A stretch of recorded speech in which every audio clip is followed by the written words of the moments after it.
பார்க்கிறோம். ஆதியும் அனாதியாகி ஜோதியும் சிவரூபமாகி அரகரா பரம்பொருளே வாருமே அடியனுக்கு அருள் வரமே தாருமே ஒரு சித்தர். அந்த ஆதின்னு தான் வள்ளுவரும் சொன்னார். வள்ளுவன் தன்னை உலகனுக்கு தந்த வான்புகள் கொண்ட தமிழ்நாடு தெய்வ புலவர் அவர் சொன்ன வார்த்தை. ஆதின்னு தான் கொண்டு வர்றார் இறைவனை. அதே மாணிக்க வாசகர் யாய்மானவரும் சொல்கிறாங்க.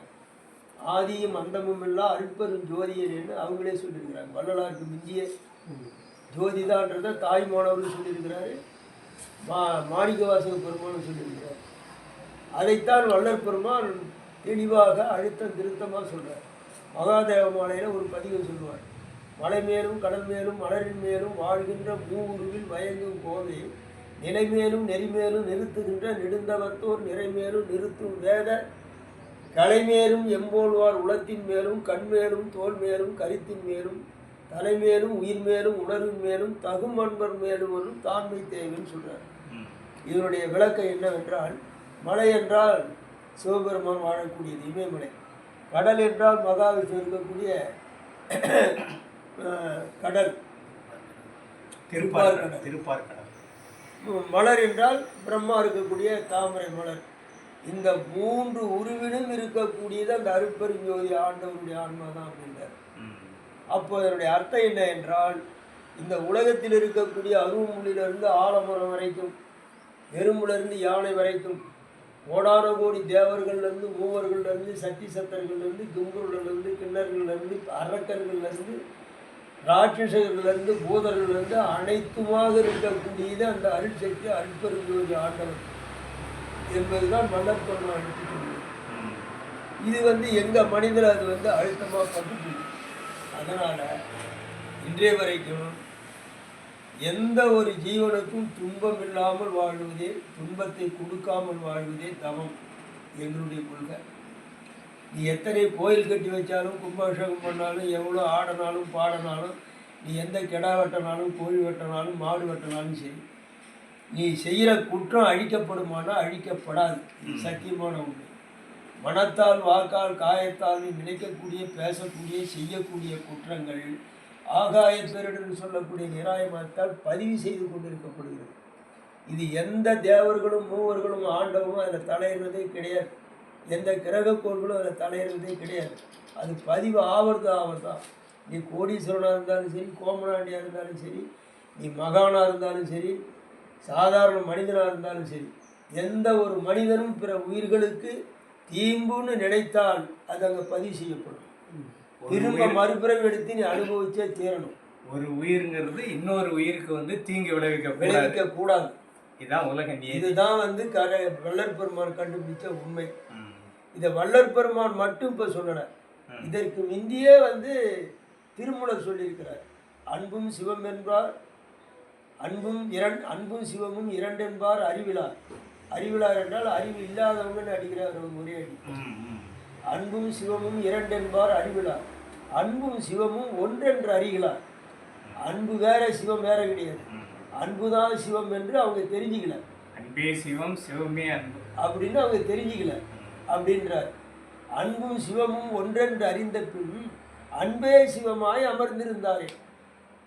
அன்பு வேற சிவம் வேற கிடையாது, சக்தி வேற சிவம் வேற கிடையாது, நாராயணன் வேற பிரம்மா வேற சிவன் வேற கிடையாது, ஆண்டவர் வேற கிடையாதுன்னு எல்லாம் ஒரே கடவுள் என்று உணர்ந்த பிறகு அவங்க உட்காந்துடுறாங்கன்றார் திருமூலர். அவங்க எங்கேயும் ஓடுறது கிடையாது, ஆடுறது கிடையாது, பாடுறது கிடையாது, எதையும் தேடுறது கிடையாது, எங்கேயும் கூடுறதும் கிடையாது. இதுக்கெல்லாம் முழு காரணம் ஆதி ஆதி என்று சொல்லக்கூடிய அந்த பராசக்தி, ஆதி பராசக்தி. பராசக்தின்னும் போகக்கூடாது. ஆதி சக்தியும் இல்லை, சிவனும் இல்லை, நாராயணன் இல்லை, பிரம்மாவும் இல்லை. அது உருவம் இல்லாத ஒரு ஜோதி. அதுக்கு ஜாதி இல்லை, மதம் இல்லை, ஆண் இல்லை, பெண் இல்லை, அழியும் இல்லை. அதுக்கு வேண்டுதலும் இல்லை, வேண்டாமை இல்லை. இதுக்கு உதாரணம் வள்ளுவர் குறளில் சொல்றாரு பாருங்க. வேண்டுதல் வேண்டாம இலாரடி சார்ந்தாருக்கு யாண்டும் இடும்பை இல்லை. யாண்டும் இடும்பை இல்லை இல்லை. இப்போ மற்ற தெய்வங்கள் எல்லாம் நீங்கள் போய் வேண்டிக்கிறீங்க. நான் ஆடு வெட்டுறேன், கிடா வெட்டுறேன், கோழி வெட்டுறேன், மாடு வெட்டுறேன், உனக்கு நான் தேங்காய் உடைக்கிறேன், மாங்காய் உடைக்கிறேன். அப்போ அதுங்களுக்கு ஒரு தேவைன்னு இருக்குது அதுக்கு தெய்வத்துக்கு. இதுக்கு தேவை ஆண்டவருக்கு தேவையே கிடையாது. ஆனா தெய்வங்கள் வந்து அது மாதிரி கேட்கல. இது மனிதனே ஒரு கட்டுக்காத மாதிரி எனக்கு கேக்குதுன்ற பாமர மக்கள் சிலது சொல்றாங்க. அது அழகிகள் அப்படின்ட்டார் வள்ளல் பெருமான். நம்ம மனிதர்கள் எப்படி இருக்கிறோமோ தூள சரீரத்துல அதே போல அழகிகளும் வாழ்ந்து கொண்டு இருக்குது. இதை தியான மார்க்கத்துல போறவங்க கண்டிப்பா பார்க்கலாம், அதோடு பேசலாம். இப்ப நாங்கெல்லாம் அந்த அழகிகளோடு பேசுறோம், சொன்னா நம்ப மாட்டீங்க. இது உண்மை. யாருக்காகவும் பொய் பேச வேண்டியது கிடையாது. இறந்த ஆவிகளை கூட்டு நாங்க கேட்குறோம், எந்த உலகத்துல இருக்கிற, எப்படி இருக்கிற, இன்னமா இருக்கிற. அது ஒவ்வொரு ஆவிகள் சொல்றதையும் அழுவுறதையும் அது செய்த குற்றத்துக்கு நான் தண்டனை அனுபவத்தையும் கேட்கும்போது தான் எங்களுக்கு அது விளங்குது. ஒரு பெரிய மந்திரகாரன், இறந்து போன மந்திரகாரனை ஆவியை கூப்பிட்டு கேட்டோம், எங்கேயா இருக்கிறேன்? ஐயோ நான் நரகத்தில் கிடக்கிறேன்னு அழுகுறான். நரகத்தினுடைய விவரம் எப்படியா இருக்குதுன்னு கேட்டால், இங்கே நம்ம எப்படி மக்கள் பேசுகிறாங்களோ அது அத்தனை அங்கே உண்மை. எந்த ஒரு அவயத்தால் தவறு செய்கிறோமோ அந்த அவயத்தில் பந்தம் கட்டி எரிஞ்சிக்கினே இருக்குதான், அது கத்திக்கினே கிடக்குதான். இப்படி காமாந்தகரமான ஆட்களுக்கு வந்து உசிர் நிலையில எரிஞ்சிக்கினே இருக்குதான், கத்தி கிடக்குறானோ. அதே சிந்தனையில் பயங்கரமாக இருக்கிற பெண்களுக்கு அதே இடத்துல வந்து மறுவாள் காய்ச்சப்பட்டு கத்திக்கிட்டே கிடக்குதான். மிருகங்கள் கொடியாக அங்கே இருக்கிற மிருகங்கள்லாம் இங்கே சிங்கம் புலி கரடின்ற மாதிரி அது வேற ரூபத்தில் இருக்குதான் மிருகங்கள். அதை விட்டு கொளறி கடிக்கு உதற வைக்கிறாங்களாம் வலி.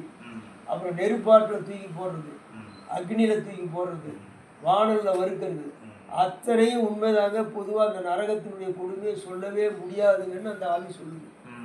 இது உண்மை. இதை கேட்பவர்கள் நம்பினாலும் சரி நம்பாவிட்டாலும் சரி, இதுக்காக நாங்கள் புழு வேண்டியது அவசியம் கிடையாது. சொல்லிட்டு அப்போ எனக்கு எப்போதுதான் விடுதலைன்னே தெரியலிங்க, இந்த நரகத்தில் வந்து கிடக்கிறான். சரி ஏன் இந்த நரகத்துக்கு போனேன்? நான் மந்திரம் பண்ணி பல குடும்பங்களை கெடுத்துட்டேன், அதனால எனக்கு நரகம் கிடைச்சிருச்சுன்னு அந்த ஆன்மா சொல்லுது. அப்போது எந்த ஒரு வகையிலையும் நீ செய்கிற குற்றத்துக்கு வட்டி போட்டு உனக்கு மறுபிறவில கிடைக்கும் என்று முன்னோர்கள் எழுதி வைத்திருப்பதும், எந்த ஒரு புண்ணியமும் உனக்கு செய்யக்கூடிய புண்ணியம் வட்டி போட்டு மறுபிறவில உனக்கு கிடைக்கும் என்பதும் உண்மையான வந்து உண்மை. இந்த ஆகாய பெருடு பதிவு பண்ணிக்குது. இதன்படி நாம் உண்மையோடும் ஒழுக்கத்தோடும் நேர்த்தியோடும் நேர்மையோடும் பண்போடும் பணிவோடும் அன்போடும் அடக்கத்தோடும் வாழறோம் அப்படின்னா எல்லா கடவுளுமே நம்மை வந்து வணங்குவாங்கன்றார் வள்ளல் பெருமான். இது உண்மை. அதுக்குதான் பேரு தன்னடக்கம். தன்னடக்கம். அடக்கம் அமரர்களுக்கு அடங்காமை ஆரியர்களுக்கு வள்ளல் பெருமான். இது வள்ளுவர். அந்த அடக்கம் என்பது எனக்கு கூட 20 ஆண்டுகளுக்கு முந்தி இறைவன் கேட்கிறார் தியானத்தில், கடவுள் மனிதரிடம் விரும்புவது எதுன்னு கேட்கிறார். எனக்கு தெரியலீங்கன்னு சொல்றேன். கடவுள் மனிதரிடம் விரும்புவது அடக்கமும் ஒழுக்கமும் தான் என்று எனக்கே உத்தரவு. அதனால்தான் நான் அடக்கி வாசிக்கிறது எதிலுமே ஆடம்பரத்தை காட்டிக்கிறதே கிடையாது. தன்னடக்கம் எனக்கு இறைவனே சொன்னது. வள்ளல் பெருமான் எப்படி சொன்னாரோ, ஜீவகாருண்யமே மோட்ச வீட்டின் திறவுகோல் என்று சொல்லி வள்ளல் பெருமான் கடவுளே வந்து சொன்னார் அப்படின்னு சொல்றாரு இல்லையா, அதை போல எனக்கு சொன்னது. அப்போ நம்ம அந்த அடக்கத்தையும் ஒழுக்கத்தையும் கடைபிடித்தா தான் வினையை அறுத்து கொள்ள முடியும். ஒவ்வொரு மனிதனும் லோடு கணக்கில் மூட்டை கணக்கில் அந்த வினையை தூக்கின்னு தான் பிறவெடுக்கிறான். இந்த மகாதேவ மாநில வள்ளல் பெருமாள் சொல்லுவார், தீவினை நல்வினையனும் மண்கையிட்டால் உலக ஜீவர்களை ஆட்டு நின்ற தேவதேவி என்றார். அந்த நல்வினை தீவினையின் பிரகாரம் தான் படைக்கிறார். இதை நம்ம சிந்திச்சு பார்க்கும்போது இதில் மறுப்பு சொல்ல முடியாது. காரணம் என்னன்னு தெரியல. இப்போ எனக்கு பார்வை போடுது, எனக்கு பார்வை போகும்போது வயசு 70, 8 வருஷம் ஆகும். இந்த 70 வயசுல முன் பிறவில நான் ஒரு குற்றத்தை ஒரு கொலையை பார்க்கலன்னு சாட்சி சொன்னேன் ஒரு பிறவில. இந்த 70 வயசுல எனக்கு பார்வை எடுத்துட்டேன். எவ்வளோ எனக்கு கொடுக்கக்கூடிய அருப்பெருஞ்சோதி ஆண்டவரும் வள்ளல் பெருமாளும் சங்கரலிங்க சாமியும் இதை அவங்களால மாற்ற முடியல. இறைவனர்களார போன உயிரியே திருப்பி கொடுத்துருக்குறாங்க. இதை அனுபவிச்சு தான் கழிச்சுட்டு போகணும் அப்படின்னு அனுபவிக்கிறோம். அதை போல ஒவ்வொரு மனிதருக்கும் ஒவ்வொரு வியாதி வருது, ஒரு நோய் வருது.